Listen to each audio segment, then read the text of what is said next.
Dijonais et Strasbourgeois se verront à la fin du mois pour la finale de Coupe de France. Et histoire de prendre aussi l'ascendant psychologique sur son adversaire, cette rencontre de ce soir, la 28e journée de Betclic Elite pour des rêves de play-off toujours de plus en plus présents. Transmission rapide pour retrouver immédiatement David Holston. Step back et en pénétration, le jeu de passe est parfait aussi pour venir claquer le premier dunk de cette rencontre, Mister Vitaly Shikoko. Après 28 journées, c'est vrai, surtout pour un club du standing de la SIG. C'est un peu court, cette fois pour David Holston. La récupération, contre-attaque rapide, éclair, et avec réussite pour la première fois de cette partie, Jean-Baptiste Maille dans cette rencontre. Après des débuts poussifs. Ouais, joli move avec la réussite pour Leighton Ammons. Plus 9% à 3 points depuis le début de saison pour Invernizzi. Cameron Hunt, la différence tout seul comme un grand. Cameron Hunt qui se sort de la défense strasbourgeoise de tenter sa chance. Quelle inefficacité au tir depuis ce début de partie pour la SIG. Magui, deuxième chance sur ce même temps de possession. Cette fois, c'est Filoche. Et Strasbourg qui revient à un petit point de la JDA. C'est pour ça qu'il séduit à chaque fois qu'il passe quelque part. Jacques Alingé. Et nouvelle perte de balle pour les Strasbourgeois.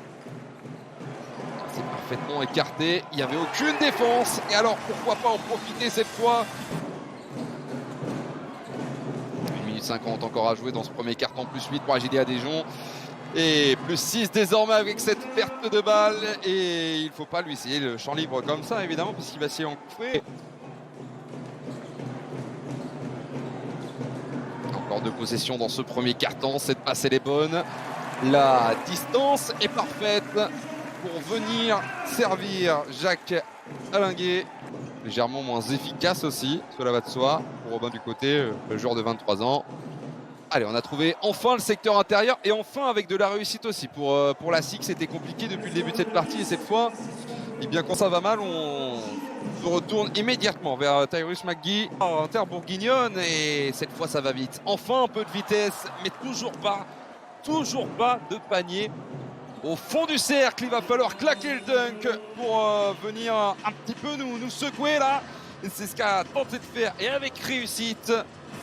Et devant au tableau d'affichage dans cette partie après un peu moins de 4 minutes de jouer. Pour ce second carton, ça ne durera pas longtemps puisque le capitaine David Holston redonne l'avantage aux Dijonnais.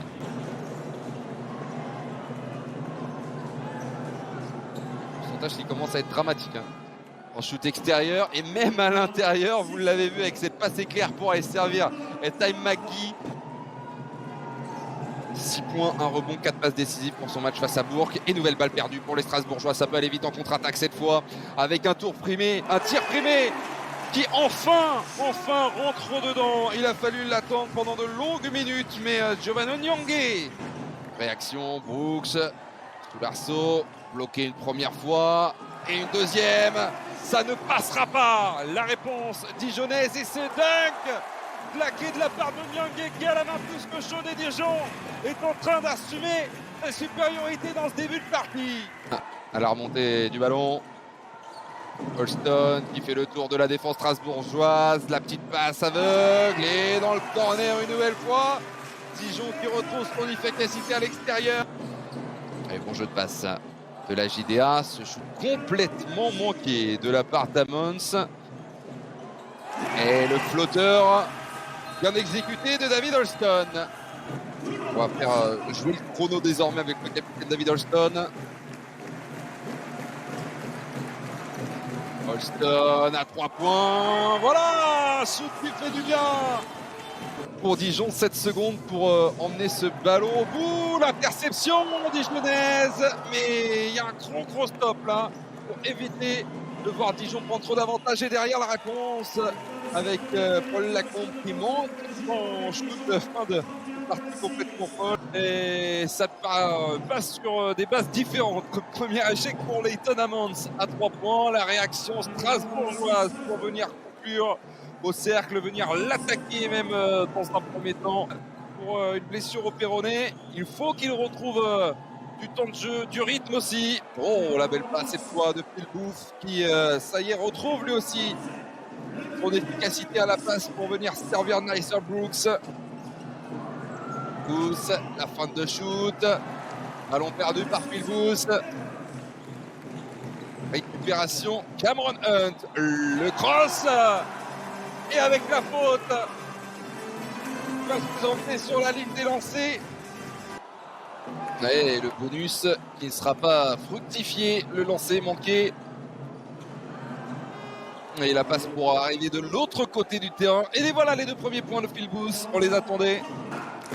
International français qui vient sonner un peu la révolte. Et il le faut pour Strasbourg à 2050 de la fin de ce troisième carton. Cameron Hunt, le cross à nouveau. Il s'est dégagé de tout marquage devant Paul Lacombe. Il l'a fait danser. Ouais, Hooker, il était compliqué à mettre celui-ci. Il va faire du bien à la SIG. Revenir à 12 points et derrière la récupération. Hooker, 4 points. Cadeau. Et ça chauffe un petit peu entre Hooker et entre Jawan Evans. Et on regarde avec un peu plus d'attention ce qui se passe derrière. Maintenant, cette victoire fait énormément de bien. La bonne passe du capitaine Cavalier pour servir Paul Lacombe, qui s'était retrouvé l'année dernière dans le même groupe de Ligue des Champions notamment. Et Strasbourg s'était imposé ici à Dijon, 72-85, avec les 22 points de Marcus Keane aujourd'hui en Chine, à Beijing. Un exercice dans lequel ni Dijon ni Strasbourg est transcendant. Il était monté très très haut, le Bernizzi, pour essayer de contester. Il n'est pas encore arrivé, le suspense est encore présent, 12 points d'écart, ça peut aller très très vite, vous le savez dans le basket, avec ce shoot dans le corner. Mais il va faire du bien à la JD à Dijon celui-ci. Le shoot complètement excentré, signé Leighton Amons. Et Brooks, les 6 dernières minutes avec Phil Booth. Si un réveil doit arriver, c'est maintenant.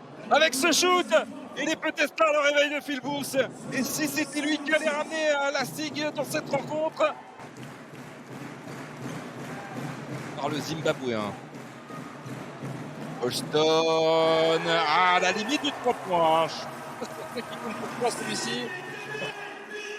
La tâche qui commence à se compliquer pour la SIG. Et ça vient claquer le dunk. Petite réaction néanmoins de Léopold Cavalier, le capitaine.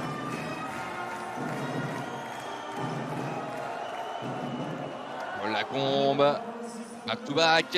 On reprend les mêmes et on recommence. Lacombe pour Cavalier, la connexion. 7 points pour Onyangue. Et 14 points d'avance.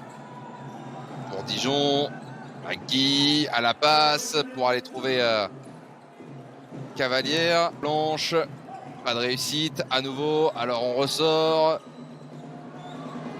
Cavalier pour Magui, toujours pas. Paul Lacombe pour Cavalier. Les deux en revanche sont en merveille. Hein. C'est un nouveau symbole de satisfaction au moins.